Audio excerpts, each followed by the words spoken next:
Good morning.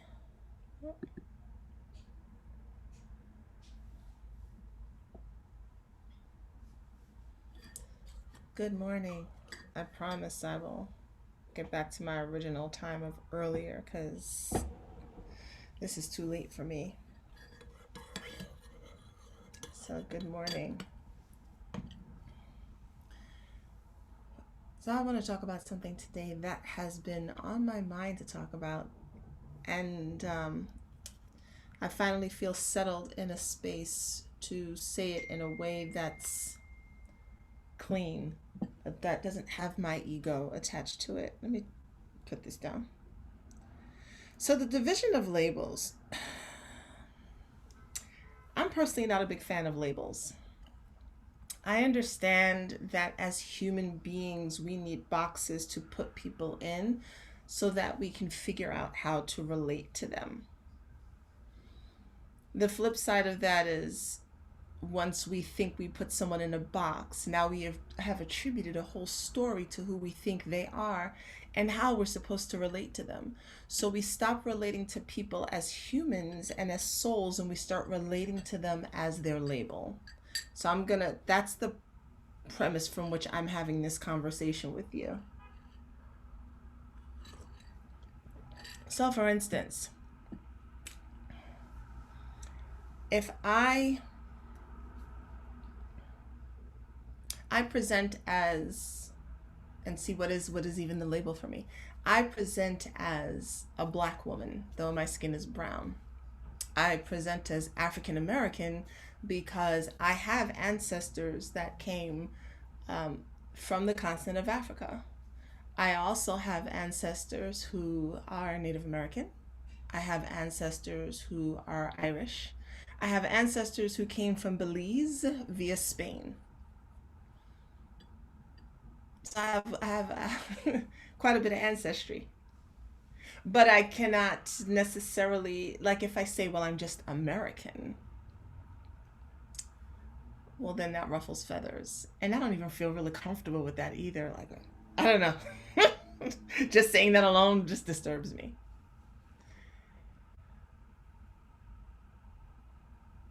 Based on the label I choose, someone now has an assessment and a Rolodex in their mind of what all of that is. They compute it all together. They spit out a story of what they think is attached to me being a black woman living in the United States of America based on their experiences and what they've been shown. This is how stereotypes happen. We stereotype based on an amalgamation of a label. So my children and I have this conversation about labels because once someone starts calling themselves this, and this, we every time you add a label to who you are, you shrink your identity. You don't expand upon it. You you shrink it. So I'm a soul in a female body who's a woman who's apparently now cisgendered, who's African American. I went from an expansive soul to this. Now, if I hold on to my identity, if I make that label my everything, then I start attaching a lot of story to that label. So I have ancestors who were human trafficked, who were forced into servitude, who lived in fear, rightfully so. And if I carry all of that with me, something in my eye, how am I creating my life? And what am I creating it on the basis of? So this doesn't just attribute to like to me or to brown people or black people or anything like that. This is for everybody. You could have grown up in a trailer park in Nebraska. And there's a whole story about people who grew up in trailer parks. There's a whole assumption. I say trailer park in Nebraska, the first thing people think is MAGA hat, make America great again, Trump supporter, racist person, corn eating, football playing. There's a whole story that comes with that identity. You get what I'm saying? And so when we do that, we stop seeing the person. I'm very aware that as a society, we're not there yet. My hope and my personal hope is that as individuals, we start to get there, because as individuals, we shift society. Like again, we cannot wait for society's not going to shift and then we shift. We shift and so then society shifts. Another example is, so I have this conversation with my children. I don't necessarily use the word transgender. Not because I care or have any issue or have any phobia. And we have to stop using that word for everything. Everything's not like, people have to understand what a phobia is. Let me just, psychologically, a phobia, and this is for anything, because people throw that word out there like they throw out narcissistic. A phobia is an irrational fear of something. My ex-husband had a phobia with spiders. If he saw one, he could not kill it. He would call me. He would freeze. He would run the other way. His body would react to it. It is a phobia. It is people who have agoraphobia, afraid to go outside, like they step outside the door and their whole body reacts in their nervous system, and it prevents them from living their life. That is a phobia. I just wish people would stop using that word for anything and everything. There's a difference between a phobia and being discriminatory, right? And there's a difference between phobia and fear. Fear is a thing. It doesn't mean you have a phobia. So back to labels. So I consider trans women to be women. You're a woman. However you got there, this is how you live your life. That's what I'm with you. I'm with you right there. It doesn't matter to me how you got there. Same thing if you're a trans man. It doesn't matter to me how you got there. You're a woman. So we gonna hang like women. We gonna be girls. We gonna do whatever it is that we do. The labels divide us further. So now it's not just that there are women. There are trans women, cisgendered women. And I don't know why we have to divide ourselves if we're just all women. Unless there's something specific that requires an actual vulva. Right? That's if it requires a vulva, that just happens to be what it is. And that's just what it is. But if the vulva is not the issue, we're women. We're women. I don't need you to change anything for me. I don't need to change anything for you. I don't want to be called something different because I happen to be born with a uterus. I'm a woman. You're a woman. I was born one. You chose to be one. Let's rock together. The labels and the identities create further division.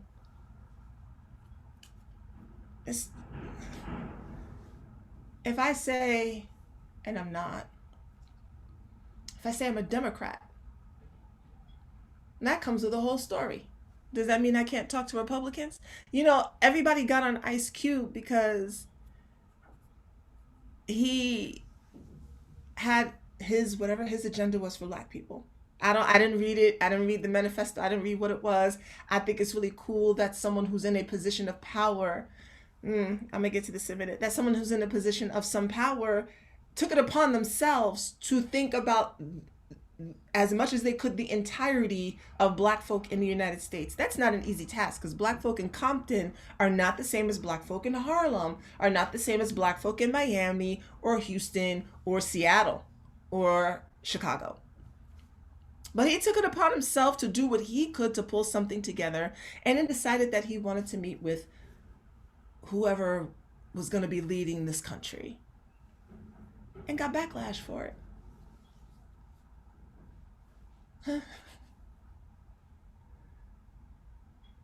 I wouldn't trade being a brown woman for all the world. I wouldn't trade my ancestry for anything. I love it. Very, very comfortable in all of my blackness. Also, because of our history in this country, and this goes into labels and identity too, because of our history in this country and because we've had so much taken away from us, we have a desire and a need to hold on to everybody. They belong to us. And then if they don't fit our idea of the label and the identity, well, now we got problems and issues. We got problems and issues because if you are going to be black, you're just going to be black this way. And I can't speak to it, but I'm sure, there are certain factions of other cultures that I know in Asian society. I've had friends who were from China, and in order to fit into a box, they would take on an American name. So they would be Jane or Elizabeth or Michelle. And I would always say, I would ask, is that what your parents named you? And they go, no, they named me, and they'd give me their Chinese name. And I'm like, well, why don't you use that name? And they're like, because it's too difficult to pronounce it. It's just easier for me to pick an American name, American being code for white, which is why I can't just call myself American, because American is code for white. In case white people didn't know that, the reason why, black people don't necessarily call themselves American is because American is code for white. It's code for the dominant culture that exists here, and we prefer not to identify with that particular dominant culture. Because you call yourself American, again, with the labels and the identity, someone from another country attributes a whole story to who you are. A whole story. And you're like, that's not me at all. I wonder how many, there are people who come from other countries and think that all Americans are just wealthy. And there are some white people who are like, I'm on food stamps. I don't live like Beverly Hills 90210. I know, I'm dating myself. It's like, I don't live like TV. Or they think that all black people live like Love and Hip Hop. The fuck? So, hold on, let me get back to the labels. And I apologize I know sometimes I grab different pieces, but it really all just come back to the center and the end, I hope. So then the question is, and this was a question that when I was on Clubhouse, it was like, yes, we understand that the labels help us to identify who we're speaking to. And in some ways that's necessary, right? I guess. Honestly, I don't even know that it is. If I meet a person, do I need to know before I speak to them what their genitalia is, how they got it or didn't get it? Do I need to know their ancestry? Do I need to know their religious faith? Do I need to know their political affiliation? Am I asking these questions so that I can determine whether or not it's safe enough for me to have a conversation with them? Because that's some deep shit. That's some deep shit. That really means that we're walking around this earth, this country, and we don't feel safe at all. At the core of that, we don't feel safe. I can't just have a conversation with someone without knowing all of the parameters first, because there might be some conflict, some friction, and we want to avoid that, right? We want to avoid conflict and friction. So in order to do that, let me find out who you are and which box you're in so I can decide if I want to talk to you, if I should talk to you, and how I can tailor my conversation so that it fits our identities. Ew! I'm not a fan. And again, I know that we're all not there yet. And so there are, look, this is a broad conversation. I'm fully aware that there are situations of actual safety happening. This is not a gloss over. This is not a bypassing. This is a how do we get to that next high level conversation? Like, I think we're all aware, at least a good portion of us, aware enough of where we're at. So I don't feel the need to constantly rehash where we're at. We are aware that there are some officers of the law who have fear of anyone who doesn't look like them. We are aware that there are people in this world who feel some kind of way about the fact that someone decides they don't like the body that they're in, like that's any of their business. Like, who gives a shit? Are you good with your body? Then why do you care that someone else decides that they want to change things on theirs? Like, well, how does it actually affect your life? What are you afraid is going to happen? Like, I'm aware that that's there. I'm aware of what redlining is. If you don't know, you should look it up. I'm aware of how public schools in certain neighborhoods get a hell of a lot and public schools in other neighborhoods don't. Like, hopefully we're all clear on the fact that this shit is happening. And so now what? So do we continue to like further divide ourselves into camps and hope that each, as we divide ourselves into smaller and smaller and smaller camps of people, that then will somehow affect change? Are we willing to begin the frightening journey of seeing each other as the actual divinity that we are? It's frightening because you might get your feelings hurt, and none of us wants that. You think I want to sit across from some person who looks at me and sees sees the horrible slur that they want to call me? I know I'm not that. You can't offend me with something I'm not. Like, it's like calling me a three-headed monster. I'm gonna look at you and I'm gonna be like, what the fuck is wrong with you? Do I look like I have three heads to you? So if you call me anything else, I'm gonna have the same reaction. Like, what the fuck is wrong with you? Are you trying to offend me? Like, everybody's may not be there. Some people might be called something and it's cause for a fight. And I would ask you, why? Because you're attributing yourself to an identity and the story of the identity and the label and the story and the story and the story. And the more you entrench yourself in the story of that,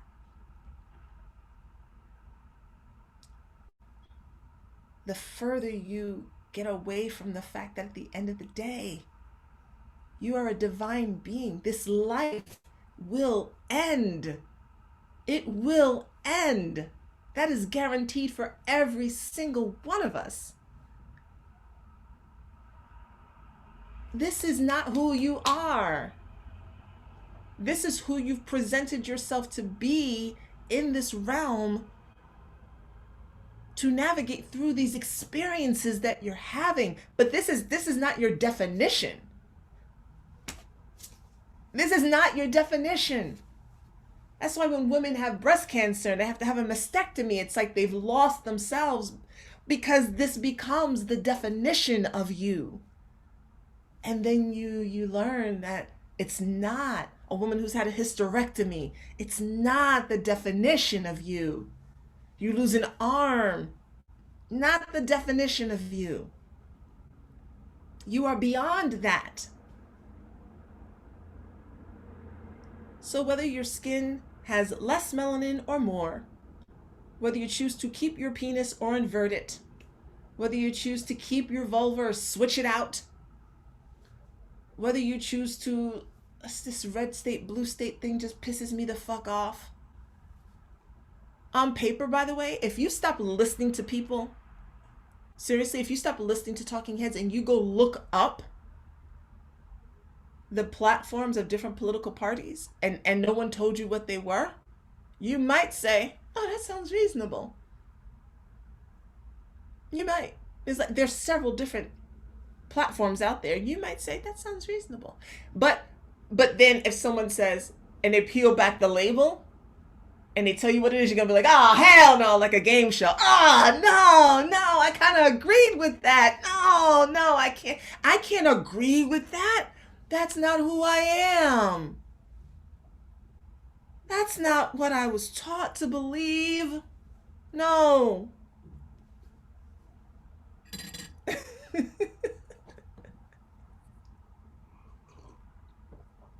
One of the coolest ways to see this in action, this whole idea of removing labels and identities and relating to someone on a soul level and coming together on that level, is this show, Love at First Sight. I watched one of the seasons because I thought it was fascinating.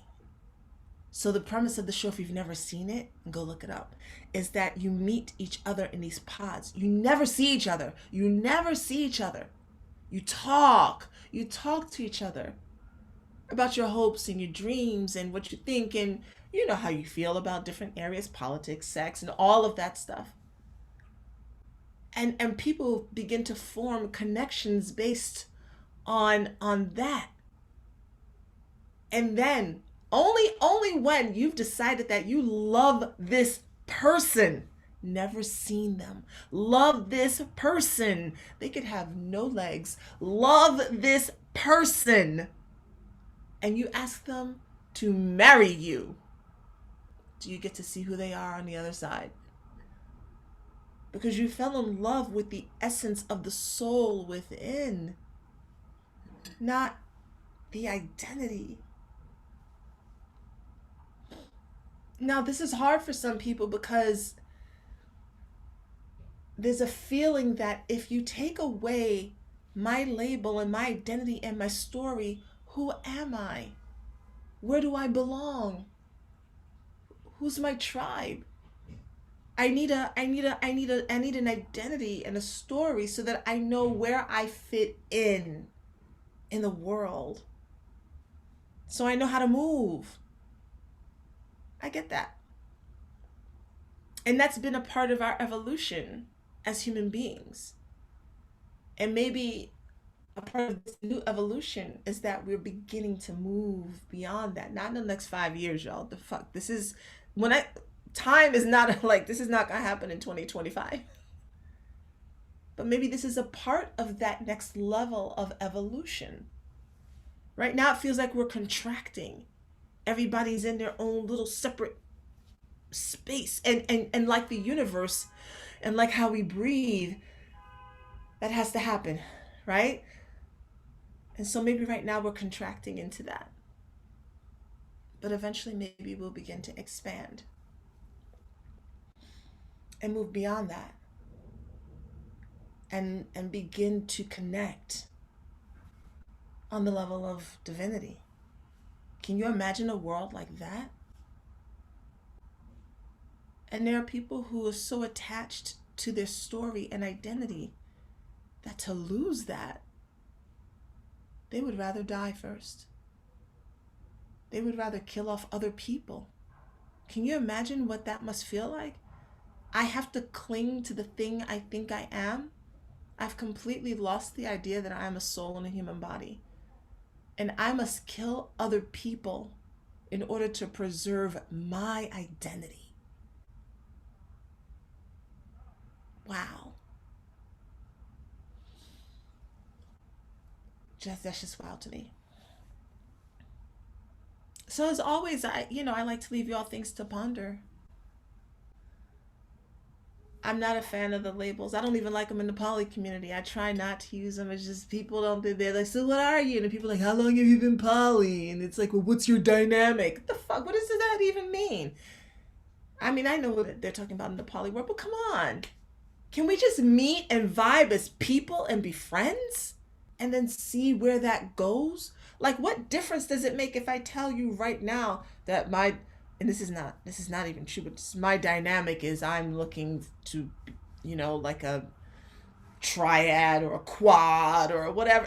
Do you feel better now? Like, oh, okay, so maybe I could be one of the four. Like, no, let's just stop doing it. Let's just start relating to people's souls. Let's start relating to this spirit. And some of y'all are gonna be like, I would, but they're not gonna do it to me, so I can't. And I'll just say, okay, it's not for me. I do my best to do it that way. It's not easy. Humaning is not easy. We didn't come here for the growth to be easy, though we did come to live a life of ease, but that all depends on whether or not we feel like we're suffering, and that's a whole other story. So I encourage you to maybe kind of see how you feel about dropping some, not all.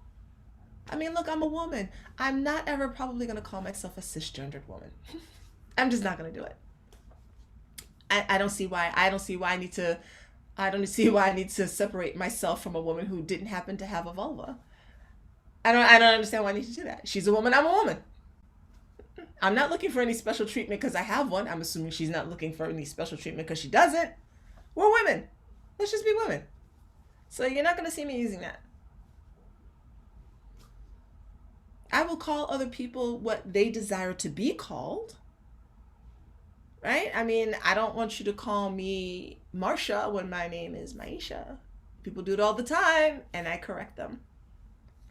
And I will say this last thing on that, and then I'm going to go. Um, I love how we're all looking to expand, and everyone is asking everyone apparently what their pronouns are, so that no one takes offense to it. To me, I see it like how I see my name. I don't take offense. If you pronounce my name wrong, I'm just going to tell you how to pronounce it right. If you spell my name wrong, I'm going to correct you. I don't see why we can't do that with everything else. If I see someone who, in my mind, presents as what looks like a woman or a man, just based on anatomy, just anatomy, right? Just what I see. If that's not what you prefer to be called, just let me know. For tens of thousands of years, we've all made the assumption that people who present as this or that are, just let me know. That's all. I don't think everyone has to take offense at everything. Just let me know. You Hey, I'm just off. Just let me know. Now if I use a pronoun that doesn't belong to you and you tell me what you prefer and then I take offense to the fact that I have to call you so, that's a different story, and folks, just suck it the fuck up. Right? People have the right to be called whatever the fuck they want to be called. That's just what that is. And we have to handle that. There's nothing wrong with it. But if at first glance and sight, when people see my name and they want to go Marsha, and I'm like, no, it's Maisha. Now, if they still want to call me Marsha, now I may need to separate from you. I may need to ask you, did you hear me clearly? Is there an issue with you calling me Maisha? Is there something about a Swahili name that's throwing you off? And if you can't honor and respect my name, well, then I just don't need to be in your presence. But what I'm not going to do is spend time forcing you to respect my name. I don't have time for that. Fuck you. I'm not going to convince you why you need to say my name correctly. Clearly, you just don't need to be in my space. I will take it over here. And I can say that because I've had to do it my whole life. So same thing. Whatever it is that you choose to call yourself, whatever it is, I'm waving your flags for you 100%. And if there are people who want to be fucktards about it, that's because we can't force people to be civil. It's not going to happen. And we can't force people to think how we think, nor should we. We should not do that. Because if we can force people to think how we want, that means that they also then have the right to force you to try and think how they think. That just gets ugly. So, I hope I said all of this in a way that helps you all understand. I hope I've said all of this in a way that was clean. I don't want people walking away thinking, because this doesn't apply to one group of people. It goes across the spectrum from political affiliation to racial affiliation to sexual affiliation or whatever it is. All of the labels and the identities that have been popping up all over the place, I have not seen them bring people together. I've just seen them force people further apart. And it doesn't mean that anyone should be ignored.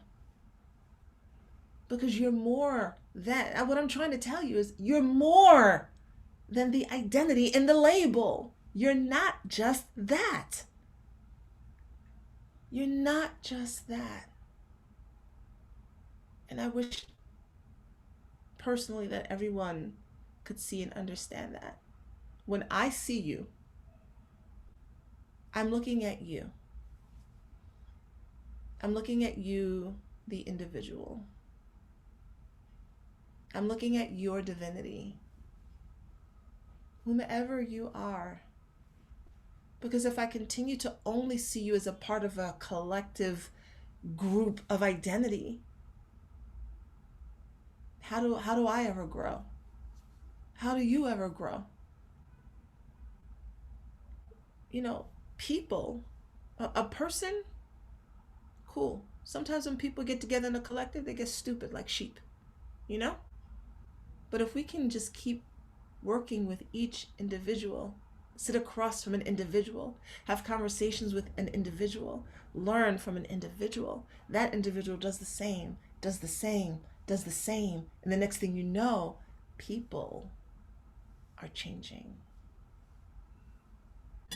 So talk to someone new today with a different identity that you thought you'd never have a conversation with. You might find that you have more in common with them than you thought. You might hear their story and go, oh shit, that was my story too? I thought it was so different. Let's try to come together more. Less boxes. Less boxes. I love you all. I'll see you back here tomorrow. Bye.